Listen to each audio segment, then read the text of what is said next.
Bonjour, chers téléspectateurs. De partout où vous nous suivez dans le monde entier, nous vous saluons au nom de notre Seigneur Jésus-Christ. Prions.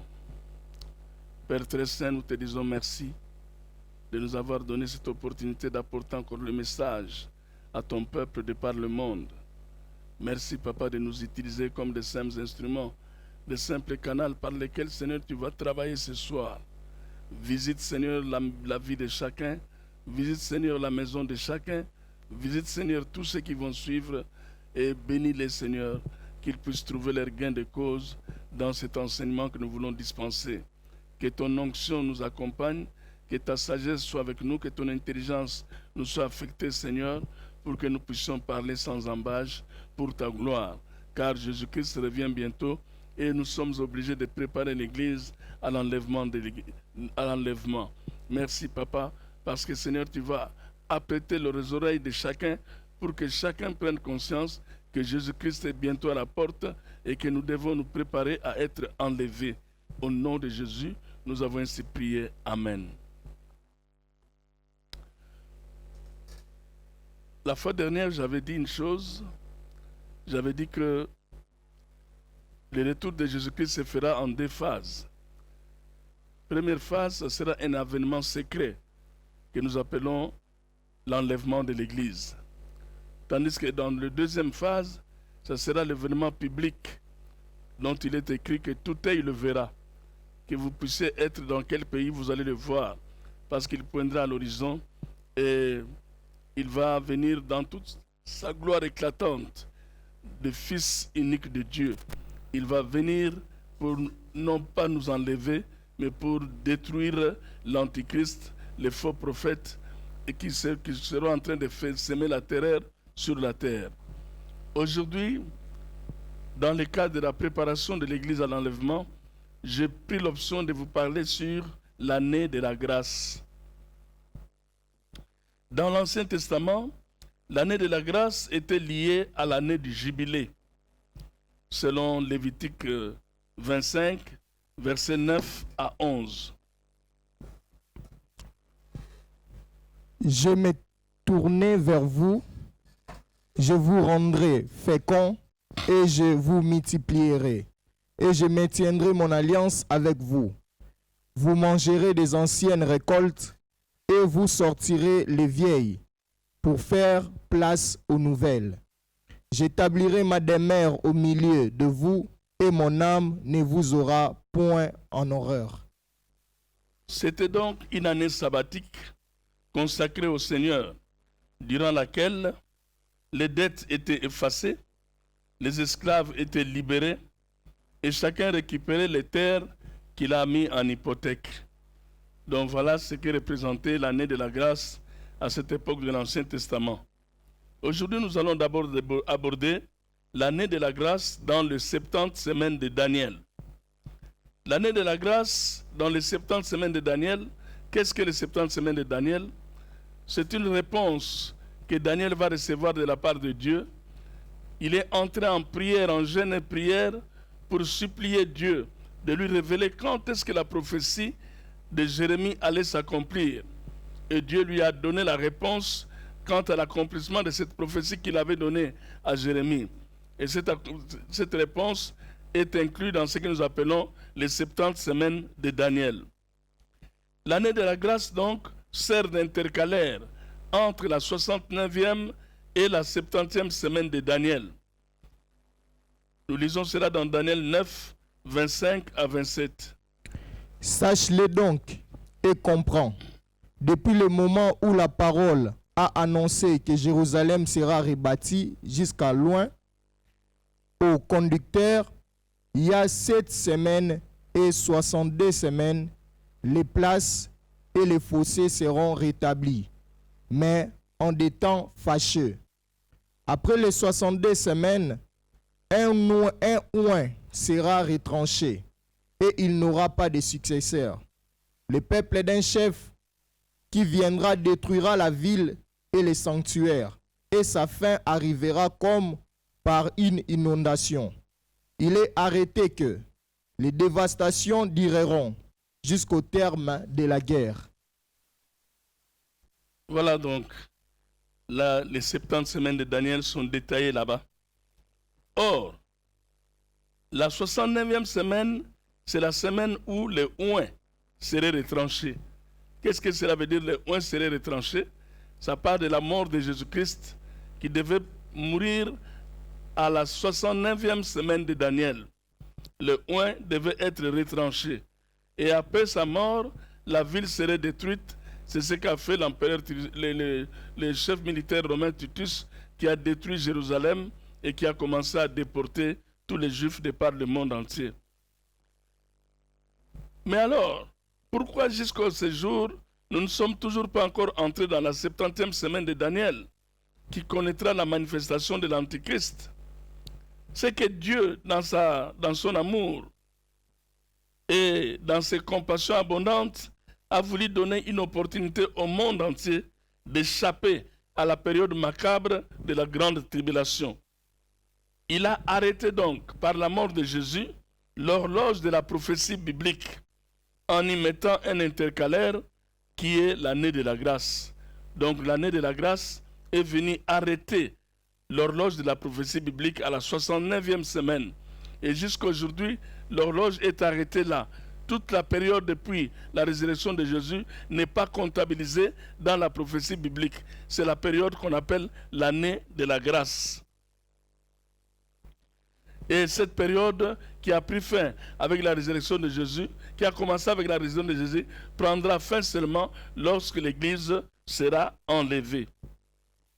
Nous allons faire maintenant l'analyse prophétique de Ésaïe 61, versets 1 à 3, sous les péricopes de Luc 4, 18 à 19. Ésaïe 61, 1 à 3. L'Esprit du Seigneur, l'Éternel, est sur moi, car l'Éternel m'a oint pour porter de bonnes nouvelles aux malheureux. Il m'a envoyé pour guérir ceux qui ont les cœurs brisés, pour proclamer aux captifs la liberté et aux prisonniers la délivrance, pour publier une année de grâce de l'Éternel et un jour de vengeance de notre Dieu, pour consoler tous les affligés, pour accorder aux affligés de Sion, pour leur donner un diadème au lieu de la cendre, une huile de joie au lieu du deuil, un vêtement de louange au lieu d'un esprit abattu, afin qu'on les appelle des térébintes de la justice, une plantation de l'Éternel pour servir à sa gloire. Luc 4, 18 à 19. Luc 4, 18 à 19. L'Esprit du Seigneur est sur moi, parce qu'il m'a oint pour annoncer une bonne nouvelle aux pauvres. Il m'a envoyé pour guérir ceux qui ont les cœurs brisés, pour proclamer aux captifs la délivrance et aux aveugles le recouvrement de la vue, pour envoyer libres les opprimés, pour publier une année de grâce du Seigneur. Amen. Jésus a reçu une mission spécifique de la part de son Père. Cette mission est détaillée dans Ésaïe 61, versets 1 à 3. En quoi consiste cette mission? 1. Porter la bonne nouvelle aux pauvres, guérir ceux qui ont le cœur brisé, proclamer aux captifs la liberté et pour publier une année de grâce du Seigneur. 2. Publier un jour de vengeance de notre Dieu. Et 3. Pour consoler les affligés, pour accorder aux affligés de Sion, pour leur donner un diadème au lieu de la cendre. Quand nous allons analyser cela, nous allons constater, le jour où il fit la lecture de ce texte dans le temple, il ne terminera pas sa phrase et il le fit à dessein parce qu'il voulait préciser sa mission, en quoi cela consistait lors de sa première venue sur la terre. Sa mission devait s'arrêter seulement à la publication de l'année de la grâce. Or, l'autre mission, c'est quoi? Il doit publier aussi un jour de vengeance de notre Dieu. Et le jour de vengeance de notre Dieu, c'est ce que nous appelons la période de la grande tribulation. Jésus devait annoncer que la grande tribulation va venir mais il nous a épargné de cela.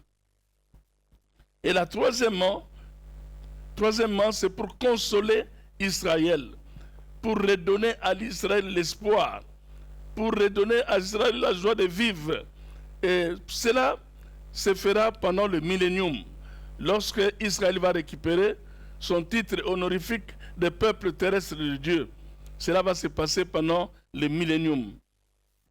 Maintenant, nous devons savoir que Jésus n'a pas terminé la phrase. Il n'a pas parlé qu'il était venu dans sa première mission pour publier une année de vengeance. Il s'est arrêté seulement à publier une année de grâce. Et c'est cette grâce que nous sommes en train de vivre jusqu'aujourd'hui. Maintenant, nous allons voir le début de la fin de l'année de la grâce, le début et la fin de l'année de la grâce. L'année de la grâce commence avec la résurrection de Christ et se termine avec l'enlèvement de l'Église. C'est la période pendant laquelle Jésus, par le Saint-Esprit, est en train de mettre à part ceux qui croient en lui, pour qu'il les épargne de la période de la grande tribulation.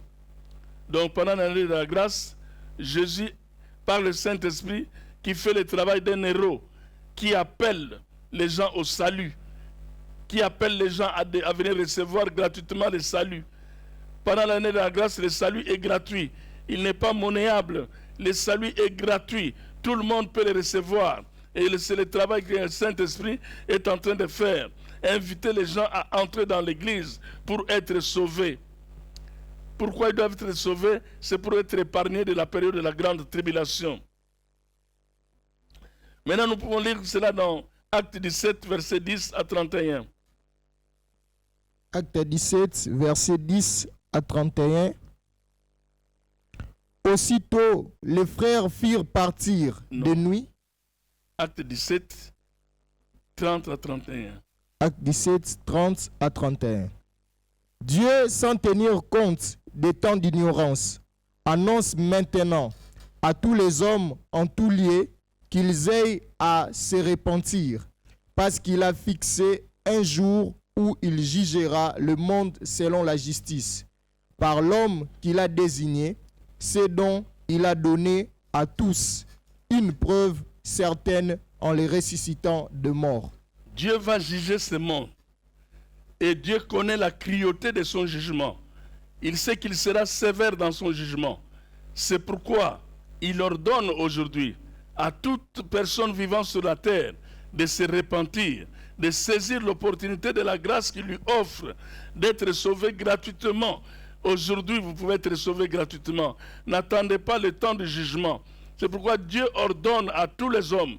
Quand il dit ordonne, c'est un ordre qu'il donne à tous les êtres humains de profiter de cette occasion, de profiter de cette opportunité pour saisir le salut gratuit. Et ce salut lui a coûté cher. Le salut lui a coûté la vie de son fils. Alors qu'il était à la croix, il pouvait même fermer le ciel pour qu'il ne voie pas comment son fils était torturé, comment son fils était flagellé, comment son fils avait été revêtu d'une couronne d'épines. Dieu ne pouvait pas voir. C'est pourquoi il a fermé le ciel et il y a l'obscurité sur toute la terre pendant au moins 3 heures. Pourquoi il y a cette obscurité? Parce que Dieu ne voulait pas continuer à regarder son fils souffrir à la croix. Et c'est pour te sauver que son fils a obtenu pour toi l'année de la grâce et te dire, saisis cette opportunité et sauve-toi de cette génération perverse. Il ordonne maintenant à tous les hommes, partout où ils sont, qu'ils aient à se repentir, car il a fixé un jour où il va juger le monde. Et le jour de son jugement, c'est la période commence avec la période de la grande tribulation. Et avec la période de la grande tribulation, il ne va pas blaguer. L'Antichrist va monter au créneau. Il va détruire beaucoup de gens. Et Dieu ne veut pas que tu sois parmi les gens qui vont subir la colère de l'Antichrist. Dieu ne veut pas cela. C'est pourquoi il te demande aujourd'hui de te repentir et de saisir l'opportunité qu'il t'accorde de la grâce. Nous allons parler maintenant de l'approche prophétique de l'année de la grâce. L'approche prophétique de l'année de la grâce. Qu'est-ce que l'année de la grâce? L'année de la grâce c'est la période ou le laps de temps pendant laquelle le Seigneur prend soin de la femme à la perte de sang. Nous lisons cela dans Luc 8, 43 à 48. Or, il y avait une femme atteinte d'une perte de sang depuis 12 ans et qui avait dépensé tout son bien pour les médecins, sans qu'aucun ait pu la guérir. Elle s'approcha par derrière et toucha les bords du vêtement de Jésus. Au même instant, la perte de sang s'arrêta.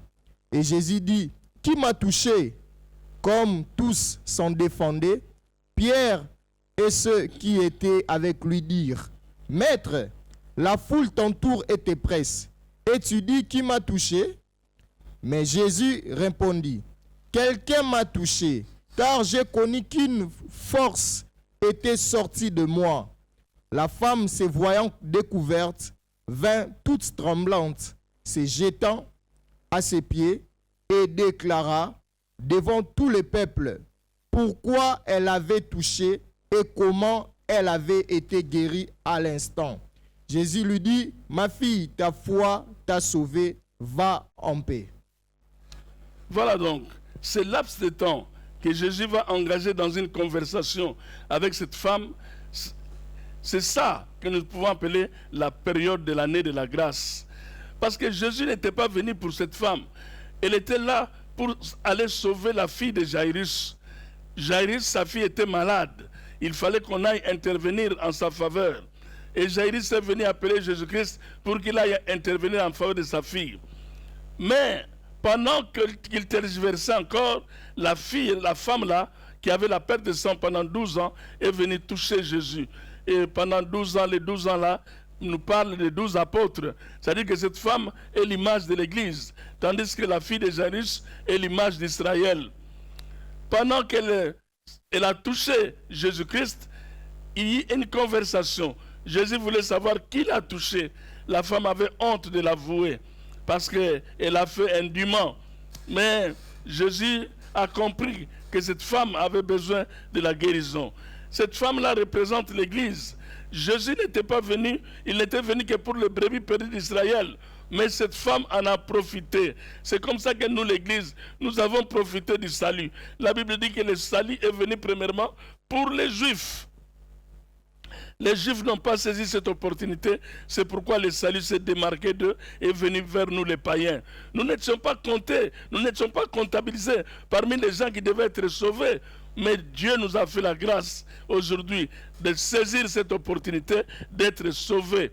Et profitez-en mon frère, profitez-en ma soeur, c'est aujourd'hui le temps favorable.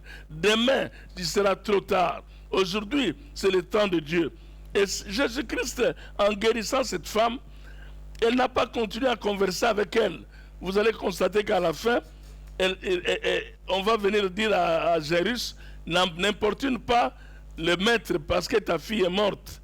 Mais Jésus lui a dit, crois seulement, crois seulement. C'est-à-dire que Jésus va reprendre la conversation là où elle l'avait laissée avec Jairus et va guérir la fille de Jairus.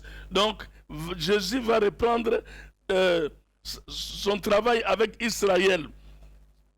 Je vous dis que la femme de la perte de sang était une parenthèse, comme l'Église n'est qu'une parenthèse dans l'histoire du salut. Deuxièmement, qu'est-ce que l'année de la grâce? C'est la période pendant laquelle le vigneron va s'occuper à mettre du fumier pour espérer que le figuier va donner des fruits. Luc 13, 6 à 9. Il dit aussi cette parabole. Un homme avait un figuier planté dans sa vigne. Il vint pour y chercher du fruit, et il n'en trouva point. Alors il dit au vigneron, « Voilà 3 ans que je viens chercher du fruit à ce figuier, et je n'en trouve point. Coupe-les. Pourquoi occupe-t-il la terre inutilement ?» Le vigneron lui répondit, « Seigneur, laisse-les encore cette année. Je creuserai tout autour et j'y mettrai du fumier. Peut-être à l'avenir donnera-t-il du fruit. Sinon, tu le couperas. » Voilà donc ce qui se passe dans ce monde. Le propriétaire de la vigne, c'est Dieu. Et le vigneron, c'est Jésus-Christ qui est le serviteur parfait de Dieu. Le serviteur parfait est dans la vigne, là où est planté un figuier. Mais ce figuier ne donnait pas le fruit. Pendant plusieurs années, le propriétaire de la vigne, quand il vient, il ne trouve jamais le fruit escompté dans ce figuier-là. Alors il a ordonné au vigneron de couper les figuiers parce qu'il consommait la terre inutilement. Gloire à Dieu, parce que l'intervention du vigneron va montrer son amour qu'il a pour le figuier. Et quel est cet amour? Il a prié le maître de la moisson, le maître de la vigne, de ne pas couper les fruits, la figue, mais de lui laisser encore une année. Il allait creuser tout autour, mettre du fumier et espérer que l'année prochaine, il portera des fruits. Dieu vous a créé pour que vous portez des fruits. Mais quels fruits vous êtes en train de porter? Les fruits diaboliques ou les fruits spirituels? Vous devez savoir que vous êtes une créature de Dieu. Vous n'êtes pas obligé de faire tout ce que font tout le monde dans la vie. Il y a des choses dont la Bible dit « tout m'est permis, mais tout n'est pas utile ». Il y a des choses que vous ne devez pas faire en tant que créature de Dieu. Vous ne devez reproduire que ce que vous voyez faire votre Père. Et votre Père a pour fruit l'amour, la joie, la tempérance, la longanimité, etc., etc. Ce sont les fruits que Dieu attend que vous puissiez porter. Et quand il vient dans votre vie, il vient chercher le fruit et qu'il ne le trouve pas, il aurait pu déjà vous couper. Et si jusqu'à aujourd'hui, vous n'avez pas été coupé de ce monde, c'est-à-dire que vous n'êtes pas encore mort, c'est parce que Dieu vous aime. C'est parce que le vigneron a intervenu auprès de son père pour dire laissez-le encore cette année. Vous avez encore une année que Dieu vous laisse encore en train de vivre pour que vous puissiez être enrichis par le fumier que Jésus-Christ a donné par son sang à la croix. Parce que le sang de Jésus nous sert de fumier pour que nous puissions porter des fruits. Et ce fumier-là, nous devons donc devenir des chrétiens malaxables, des chrétiens limpides, des chrétiens obéissants, des chrétiens qui font la volonté de Dieu. Donc si Jésus n'avait pas demandé au maître de la vigne de ne pas couper le figuier sera déjà coupé. Et nous serons déjà morts. Moi, un homme comme moi, je serais déjà mort depuis longtemps. Parce que tout ce que j'ai fait dans ma vie, c'était seulement diabolique. Et Dieu aurait pu me tuer. Mais Dieu m'a accordé encore la grâce. Et cette grâce a permis que je puisse saisir le salut de Dieu. Je te donne aussi cette opportunité par cette prédication de saisir cette grâce et d'être sauvé. Enfin, c'est encore quoi l'année de la grâce? C'est la période pendant laquelle Noé, ayant terminé son arche, est en train d'appeler les gens de venir entrer dans l'arche, mais les gens ne voulaient pas venir. Les gens se moquaient de Noé. Les gens le prenaient pour un aventurier. Aujourd'hui, Dieu ne nous demande pas d'entrer dans l'arche de Noé. Parce que l'arche de Noé symbolise Israël qui sera épargné pendant la grande tribulation dans le désert. Dieu va amener le peuple résidu d'Israël dans le désert où il va les épargner contre les attaques de l'Antichrist et qui fera que le résidu d'Israël ne sera jamais atteint par l'Antichrist et personne ne sera mort dans le désert parce qu'ils seront couverts par Dieu. C'est l'image de ceux qui sont entrés dans l'arche de Noé. Mais ici, l'arche dont je parle, c'est l'arche du ciel. Et l'arche du ciel, c'est l'Église. L'Église, c'est l'arche du ciel. Dieu nous invite à entrer dans cette arche-là. Parce que dans cette arche-là, il n'y aura pas de tribulation. Cette arche-là sera enlevée. Cette arche-là va monter au ciel. Et Jésus-Christ viendra prendre cette arche-là. Et cette arche-là, c'est l'épouse de l'agneau. Cette arche-là, c'est l'ami fidèle de Jésus-Christ qui va monter, que Jésus-Christ viendra chercher et va enlever de la terre. Maintenant, je vais parler de la durée prophétique de l'année de la grâce. L'année de la grâce correspond aux 2 deniers que le bon samaritain a payés au maître de l'autel pour l'infortuné. Nous lisons cela dans Luc 10, versets 35 à 37. Le lendemain, il tira 2 deniers, les donna à l'hôte et dit, « Aie soin de lui, et ce que tu dépenseras de plus, je te le rendrai à mon retour. Lequel de ces 3 te semble avoir été le prochain de celui qui était tombé au milieu des brigands? » Merci. Alléluia. Gloire à Dieu. Ici, nous voyons un infortuné, un homme qui descendait de Jérusalem à Jéricho et qui est tombé entre les mains des brigands. Du fait seulement de descendre de Jérusalem à Jéricho, il a quitté une ville bénie pour une ville maudite. D'où alors, sur le terrain, les brigands l'attendaient.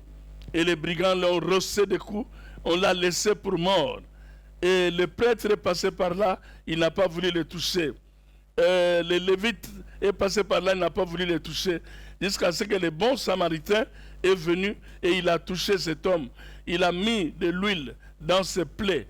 Et enfin, il a mis cet homme dans sa mouture, dans son cheval. Et il l'a amené jusque dans un hôtel.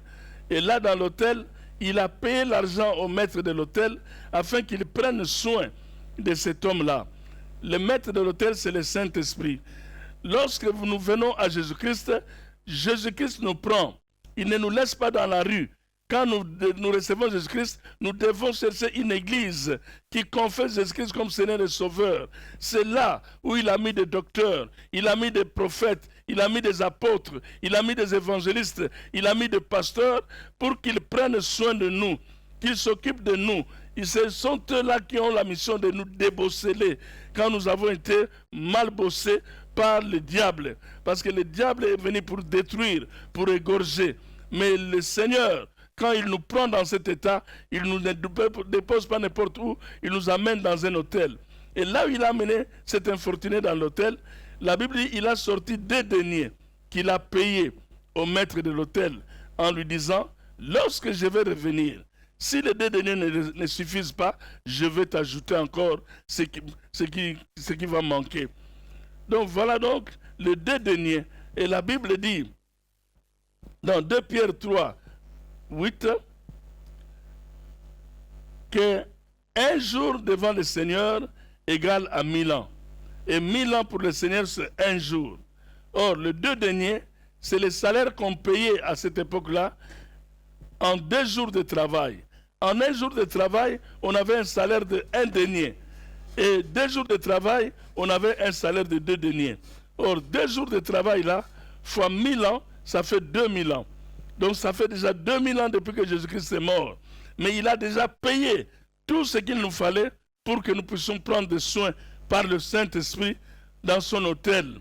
L'hôtel, c'est l'église où il nous a amenés pour être soignés, pour suivre les disciples-là, pour suivre les affermissements, pour suivre les enseignements sur le baptême, pour suivre les enseignements sur les différentes formations qui puissent nous aguerrir, qui puissent faire de nous des enfants de Dieu aguerris, des enfants de Dieu qui ne bronchent pas à tout vent.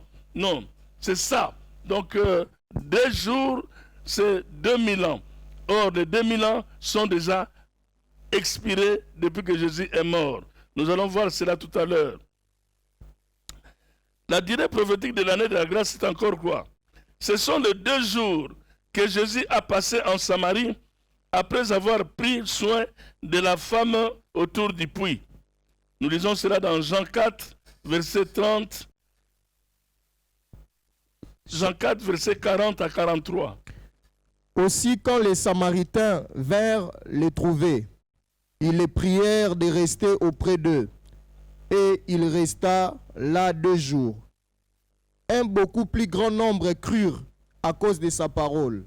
Et il disait à la femme, ce n'est plus à cause de ce que tu as dit que nous croyons, car nous l'avons entendu nous-mêmes, et nous savons qu'il est vraiment le sauveur du monde. À 40. Après ces 2 jours, Jésus partit de là pour se rendre en Galilée. Voilà. Donc ça, c'est le temps qu'elle a passé auprès de la femme qu'elle a trouvée près du puits en Samarie.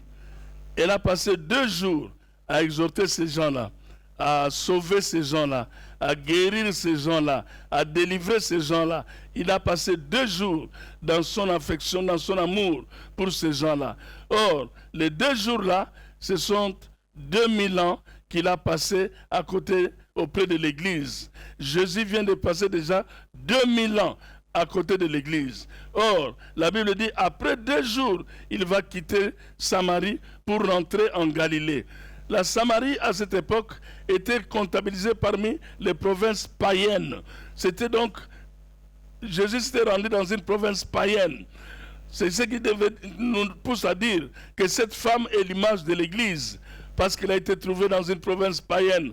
Elle fait l'image de l'Église, l'Église qui a été sauvée. Et Jésus est resté 2 jours avec cette femme, 2 jours avec la foule qui était venue la voir. Mais après 2 jours, la Bible dit, Jésus va rentrer en Galilée. Ce que je suis en train de vous dire, que l'année de la grâce n'est pas éternelle. Ce n'est pas pour une éternité. L'année de la grâce prendra bien fin, parce que Jésus doit renouer avec le peuple terrestre de Dieu qui est Israël.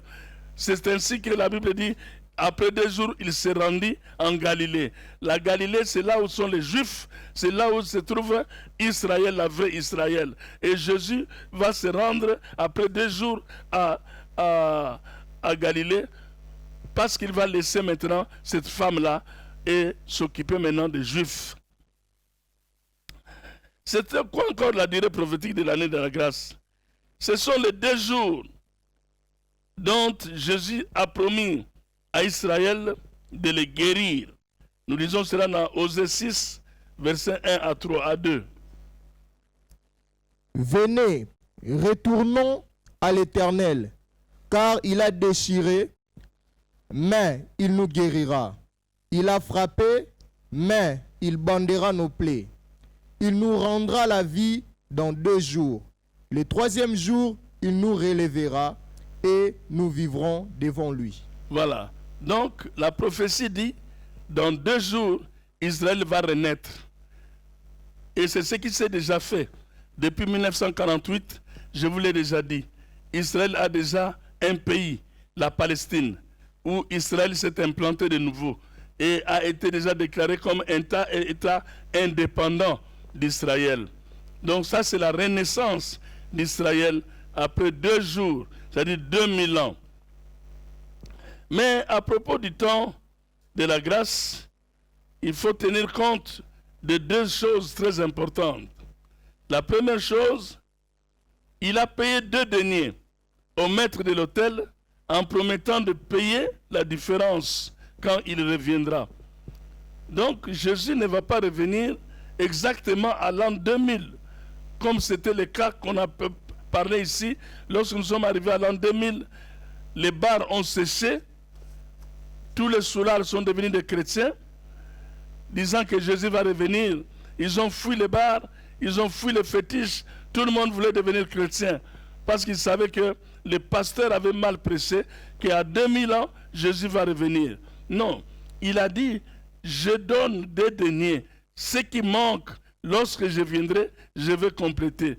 Il y a encore un ajout qui est au-dessus là. Et c'est cet ajout-là qui est arrivé jusqu'à notre temps, qui a fait que Jésus n'est pas encore revenu.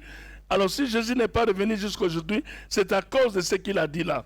Et encore aussi, dans Osée 6, verset 1 à 2, la Bible dit, dans 2 jours, Israël va revivre. Mais c'est dans 3 jours seulement qu'il va relever Israël. Le relèvement d'Israël se fera pendant le millénium. Le millénium, c'est ça qui constitue le 3e jour où Jésus-Christ va relever Israël.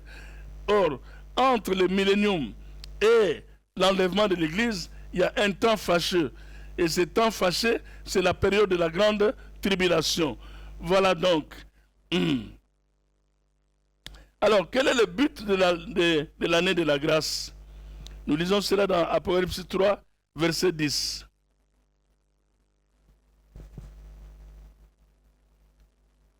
Parce que tu as gardé la parole de la persévérance en moi, je te garderai aussi à l'ère de la tentation qui va venir sur le monde entier, pour éprouver les habitants de la terre. Voilà le but de l'année de la grâce. Dieu dit, parce que tu as gardé la parole de la persévérance en moi, je te garderai aussi à l'heure de la tentation. Dieu ne veut pas nous permettre de passer par ces périodes-là de tentation, de tribulation, de grandes difficultés qui vont survenir sur la terre. Dieu ne veut pas. C'est pourquoi il a fait l'année de la grâce pour sauver tout ce qu'il peut sauver et qui peuvent échapper à cette période-là de la grande tribulation. Et Dieu vous interpelle par ce message. Préparez-vous, recevez Jésus-Christ, donnez votre vie à Jésus-Christ, sanctifiez-vous, cherchez la face de Dieu, parce que Dieu va vous sauver de cette grande tribulation. Si vous refusez, alors la tribulation va vous attendre et vous allez subir cela. Et nous allons prier. Père très saint, nous te disons merci de nous avoir conduit, Seigneur, à ce partage de la parole de Dieu sur l'année de la grâce. Nous te prions, Seigneur, de toucher le cœur de tous ceux qui ont reçu cela, qu'ils puissent se repentir et que tous dans le monde entier puissent se repentir, Seigneur, à partir de ce message, et que chacun, Seigneur, refuse d'affronter la grande tribulation et d'entrer dans l'arche du ciel qui est l'Église. Parce que l'année de la grâce, c'est pour nous amener dans l'arche du ciel qui est l'Église. Et l'arche du ciel sera exempte de la grande tribulation, parce qu'elle sera enlevée avant la grande tribulation, comme Enoch fut enlevé avant le déluge. Seigneur, nous te disons merci pour ce moment que tu nous as accordé, et nous bénissons ton Saint-Nom, et nous te louons, nous te célébrons. Seigneur, touche le cœur de tous ceux qui ont suivi. Seigneur, nous te prions de les toucher aussi pour qu'ils puissent nous aider à continuer ces émissions financièrement. Seigneur, que nous ne puissions pas nous arrêter, mais que toi, Seigneur, tu touches le cœur de tous ceux qui suivent pour qu'ils puissent nous sponsoriser financièrement pour que nous continuions ces émissions. Nous te le demandons au nom puissant et merveilleux de Jésus. Amen.